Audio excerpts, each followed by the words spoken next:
కొలంబో నడిబొడ్డున ఉన్న ప్రేమదాస స్టేడియం ఇప్పుడు ఒక రగిలే అగ్నిపర్వతంలా మారింది.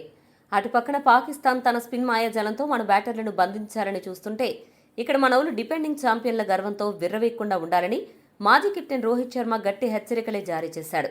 గత 10 ఏళ్ల టీ20 క్రికెట్ చరిత్ర చూస్తుంటే ఏ టీం ఎప్పుడు పైచేయి సాధిస్తుందో చెప్పడం ఒక అన్లిమిటెడ్ ట్విస్ట్ ఉన్న వెబ్ సిరీస్లా మారిపోయింది. అందుకే ఈ ఆదివారం నాటి హై వోల్టేజ్ పోరులో గెలవాలి అంటే కేవలం మనకున్న స్టార్ పవర్ సరిపోదు. ఈరోజు క్రీజ్లో మనం చూపించే మైండ్ పవరే ముఖ్యం. ఈ విషయాలన్నింటినీ దృష్టిలో పెట్టుకుని పాక్తో మ్యాచ్కు ముందు రోహిత్ శర్మ ఏమన్నాడంటే, మొదటిగా నాకు ఈ ఫేవరెట్స్ అనే మాట మీద అస్సలు నమ్మకం లేదు. ఇది క్రికెట్, ఇక్కడ ప్రతిరోజు కొత్తగా మొదలవ్వాల్సిందే.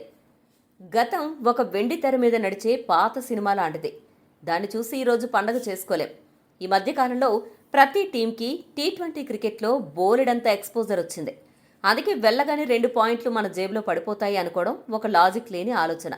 ఏ రోజైతే మనం పక్కాగా గ్రౌండ్లోకి దిగి ప్రాణం పెట్టి ఆడతామో అప్పుడే ఆ పాయింట్లు మన సొంతం అవుతాయి. లేదంటే రిక్త హస్తాలతో ఇంటికి వెళ్ళిపోవాల్సిందే. ప్లేయర్లు ఫామ్లో ఉన్నారా లేదా అన్నది సెకండరీ. ఆ ఒక్కరోజు మీరు చేసే ప్రయోగాలు, ప్లాన్లు కరెక్ట్గా క్లిక్ అవ్వాలి. కాబట్టి భారత్ జట్టు పక్కా ప్రణాళికతో బరిలోకి దిగి కాస్త జాగ్రత్తగా ఆడితే చాలు. సూర్యసేన గెలుపు జెండా ఎగరేయడం ఖాయం. అలా జరగడం పక్కా అనిపిస్తోంది అని రోహిత్ చెప్పుకొచ్చాడు. రోహిత్ చెప్పిన ఈ మాటల వెనుక ఒక చేదు అనుభవం కూడా ఉంది. 2021లో దుబాయ్ వేదికగా జరిగిన మ్యాచ్లో మనం 10 వికెట్ల తేడాతో ఓడిపోవడం కళ్ల ముందే కదలాడుతోంది. అది ఒక అన్లిమిటెడ్ డేటా ప్యాక్ ఉన్న ఫోన్ సడన్గా సిగ్నల్ కోల్పోయినట్టుగా జరిగింది. అందుకే ఇప్పుడు కొలంబో జిగట పిచ్చులపై మనం జాగ్రత్తగా ఉండాలి. పాకిస్తాన్ తన అమ్ముల పొదిలోని స్పిన్ అస్త్రాలను సిద్ధం చేసుకుంది.